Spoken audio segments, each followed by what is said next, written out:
I learned to golf by playing with my dad. He's what you would describe as the classic old duffer. He never had a lesson in his life, which probably explains why I'm not really very good at golf, because most of us learn to play golf by playing with others. And the same is true of prayer. Most of us learn to pray by praying with others. In fact, the theologian and author D.A. Carson says that most Christians learn to pray by listening to those around them.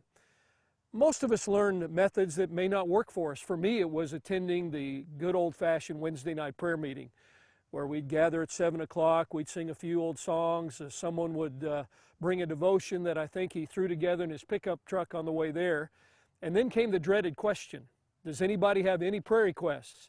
And we would gather around with our yellow pads and our blue Bic writers, and we would begin to write down all kinds of requests.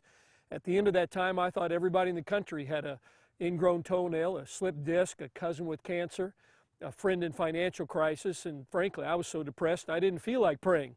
But that's what I learned. I call it the request-based approach to prayer.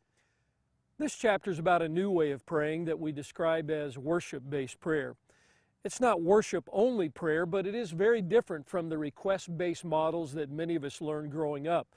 It doesn't exclude prayer requests, and it's really not something brand new, but it is something, as we've said, as old as the Scripture and something very, very powerful.